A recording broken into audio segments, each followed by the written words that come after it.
নিতে পারি না। কেন? আমাদের গ্রামে আমরাই পরিচালনা করব। আজকে আমি থাকবো, কালকে থাকবো না, আপনারা আসবেন, যেই আসেন, ঠিক আছে? আমাদের গঠনমূলক কাজ করতে হবে, গঠনমূলক সমালোচনা করতে হবে। অযথা সমালোচনায় বিভ্রান্তি ছড়াবে, তাতে আমাদের বিশৃঙ্খলা তৈরি হয়ে যাবে। এভাবে থাকা কোনো মতেই সম্ভব না। আপনারা সকলে আমাদেরকে সহযোগিতা করবেন। আমরা ইনশাল্লাহ এই সামনের যে শনিবার, এর পরের শনিবারে আমি একটা মিটিং আহ্বান করেছি, যেহেতু আমাদের বর্তমান সেক্রেটারি আর দেশীয় সাহেব পদত্যাগপত্র জমা দিয়েছে, ঠিক আছে? আপনারা সকলে মিলে সিদ্ধান্ত নেবেন। আমাদের নতুন কমিটি লাগবে, ঠিক আছে? কারা থাকবে কারা থাকবে না আপনারা সকলে ডিসিশন নেবেন, ঠিক আছে? আপনারা যদি না থাকেন আমার পক্ষে কোনো মতেই কাজ চালিয়ে যাওয়া সম্ভব হবে না।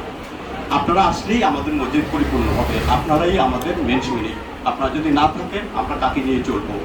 আমাদের ভুল ত্রুটি হবে, এটা স্বাভাবিক, আমরা কোনো ফেরেশতা না। আপনারা আমাদেরকে গঠনমূলক আলোচনা করে আমাদের ভুল ত্রুটি দেখাই দিবেন, ঠিক আছে? আমরা সামনে এগিয়ে যেতে পারবো। যদি অযথাভাবে, ঠিক আছে, অনেকে আমার এখানে বাগিনে আছে আমার, ঠিক আছে, ওকে আমি খুব লাইক করি, কিন্তু ওর একটু মেজাজটা গরম, ঠিক আছে? সে মানে এই কথা বলে ফেলে একটু জোরে আর কি। এই কথাটাই যদি সে আসতে বলে তাহলে কিন্তু আমাদের সমস্যার সমাধান হয়ে যায়। তা আমি সকলের কাছে বিনীত অনুরোধ করব, আপনারা আমাদের ভুল ত্রুটি হলে আমাদেরকে সরাসরি আস্তে আলোচনার মাধ্যমে আমাদেরকে দেখিয়ে দিবেন, যাতে আমরা বিভ্রান্ত না হই, সমাজ যাতে বিভ্রান্ত না হয়। আপনারা আশা করি সকলে আগামী যে শনিবার, মানে পরশুদিন যে শনিবার, পরের শনিবারে মিটিং আহ্বান করেছি গ্রামের সাথে জুমার নামাজে জোর নামাজে পড়ে দিই নাকি গ্রামের সাথে সকলে উপস্থিত থাকবেন। আপনারা না থাকলে আমরা চলতে পারবো না। এই সুন্দর মসজিদটা এটা আপনারা তৈরি করেছেন, সবাই সহযোগিতা করেছেন, এখানে আমার কোনো অবদান নেই।